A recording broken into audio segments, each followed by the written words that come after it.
time you walk into the room, got me feeling crazy, shock my heart, boom, boom. Any other boy would stare, but me, I look away, cause you're making me scared. Trying not to breathe, 1, 2, 3. Assalamualaikum warahmatullahi wabarakatuh. Kami dari kelompok 5, perkenalkan nama saya Nesya Fulda Agustina. Saya Chelsea Asadia. Saya Balkis. Saya Wilderga. Saya Metruihan. Saya Haikal Nafi. Kami di sini akan menayangkan video presentasi kita.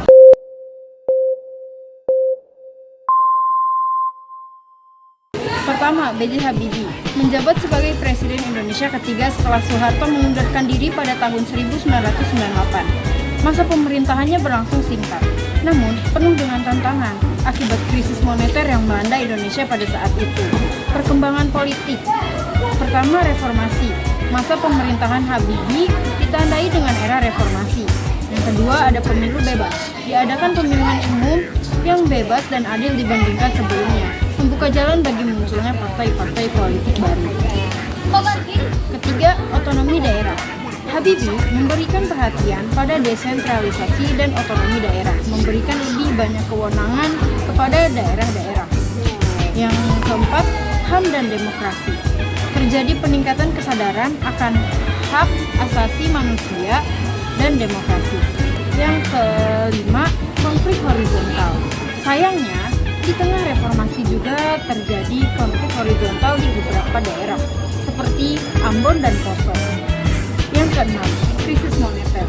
Salah satu tantangan terbesar yang dihadapi Habibie adalah mengatasi krisis moneter yang melanda Indonesia.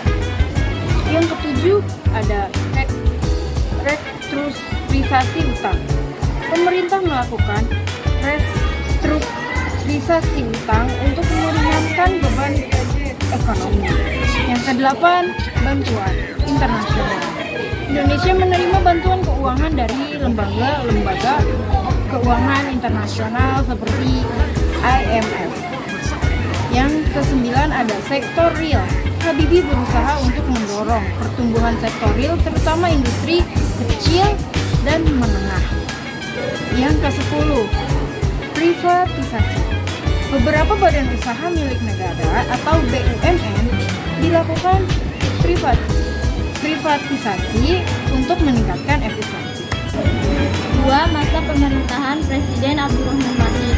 Abdurrahman Wahid yang lebih dikenal dengan panggilan Gus Dur terpilih menjadi Presiden Republik Indonesia keempat pada tanggal 20 Oktober 1999. Abdurrahman Wahid memilih calon presiden lain yakni Megawati Soekarno Putri dalam pemilihan presiden yang dilakukan melalui pemungutan suara dalam rapat paripurna ke-13 MPR. Megawati Soekarno sendiri terpilih menjadi wakil presiden setelah mengungguli Hamzahas dalam pemilihan wakil presiden melalui pemungutan suara ulang. Dia dilantik menjadi wakil presiden pada tanggal 21 Oktober 1999. Perjalanan pemerintahan Presiden Abdurrahman Wahid dalam melanjutkan cita-cita reformasi diawali dengan pembentukan Kabinet Persatuan Nasional. Kabinet ini adalah kabinet koalisi dari partai-partai politik yang sebelumnya mengusung Abdurrahman Wahid menjadi presiden, yakni PKB, Golkar, PKB, PAN, PK, dan PDIP. Awal pemerintahannya, Presiden Abdurrahman Wahid membubarkan dua apartemen, yakni Departemen Penerangan dan Departemen Sosial dengan alasan penting struktur pemerintahan. Pembubaran Departemen Penerangan dan Sosial diiringi dengan pembentukan Departemen Eksplorasi Laut melalui keputusan Presiden Nomor 395 Masehi tahun 1999 tanggal 26 Oktober 1999. Nama departemen ini berubah menjadi Departemen Kelautan dan Perikanan atau DKPP berdasarkan keputusan Presiden Nomor 195 tahun 2000 tanggal 23 November tahun 2000. Abdurrahman Wahid. Gus Dur dikenal sebagai presiden yang memiliki visi untuk memperkuat demokrasi dan hak asasi manusia di Indonesia. Ia membentuk kabinet yang beragam dengan anggota dari berbagai politik dan latar belakang. Gus Dur juga memperkenal kebijakan untuk memperkuat otonomi daerah dan meningkatkan kesejahteraan rakyat. Ia juga berusaha untuk memperbaiki hubungan dengan negara-negara lain, terutama dengan Timur Timur yang baru saja memisahkan diri dari Indonesia. Kontroversi yang dihadapi oleh Abdurrahman Wahid.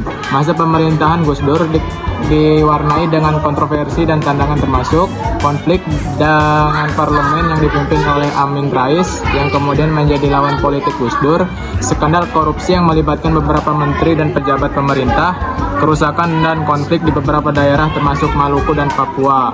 Masa pemerintahan Megawati. Pada masa pemerintahan Megawati, Indonesia masih menghadapi berbagai krisis di beberapa bidang. Sebagian dari kebijakan Megawati Soekarno Putri membawa keberhasilan di berbagai bidang di tingkat politik dan pemerintahan. Tahun 2004 menjadi akhir masa pemerintahan Megawati setelah kalah dari Susilo Bambang Yudhoyono.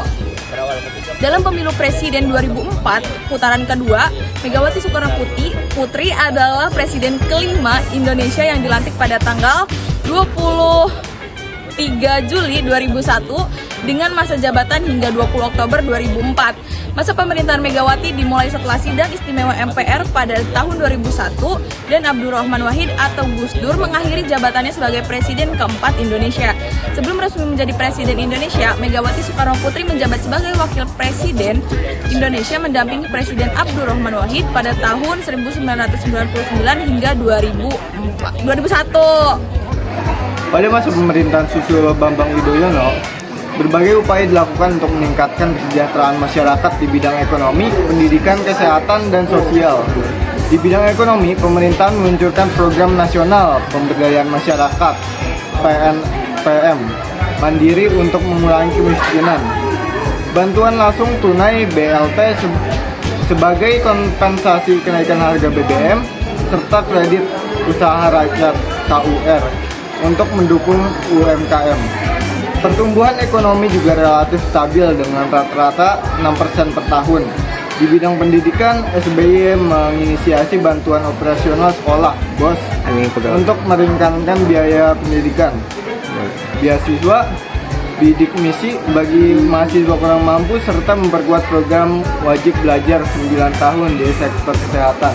Meluncurkan jaminan kesehatan masyarakat Jankesmas untuk masyarakat miskin sebelum BPJS Kesehatan terbentuk, serta meningkatkan infrastruktur kesehatan dengan membangun rumah sakit dan puskesmas. Selain itu, program Master Plan Percepatan dan Perluasan Pembangunan Ekonomi Indonesia MP3EI dijalankan untuk mempercepat pembangunan infrastruktur seperti jalan tol, pelabuhan, dan bandara. Program sosial seperti program Keluarga Harapan (PKH) juga diperkenalkan untuk membantu keluarga miskin agar anak-anak mereka tetap bersekolah dan mendapatkan layanan kesehatan. Pemerintahan SBY juga berperan besar dalam rehabilitasi pasca bencana seperti pemulihan Aceh setelah tsunami 2004 dan Yogyakarta pasca gempa 2006. Pelaksanaan pemilu 2009. Pada pemilu 2009, Susilo Bambang Yudhoyono bersama Budiono memenangkan pemilu dalam putaran berkat kepercayaan masyarakat terhadap kepemimpinannya. Berbagai penyampaian selama masa pemerintahannya seperti penetapan kebijakan yang efektif, transparansi, dan sinergi dengan dunia usaha dan pendidikan, meningkatkan stabilitas politik, keamanan, serta pembangunan ekonomi. Hal ini juga menciptakan kondisi kondusif untuk investasi, membuka lapangan kerja, dan menurunkan angka pengangguran. Euforia berdemokrasi, demokrasi masa reformasi. Reformasi 1998 membuka ruang bagi penerapan sistem demokrasi di Indonesia untuk pemerintahan baru yang sentralistik. Demokrasi memberikan kesempatan untuk pemilihan anggota legislatif dan presiden secara langsung. Reformasi juga bertujuan mengurangi ketimpangan dan memperhatikan daerah-daerah yang sebelumnya tidak mendapat perhatian. Sekian dari kelompok kami. Wassalamualaikum warahmatullahi wabarakatuh. I can be a freak. I can be a freak.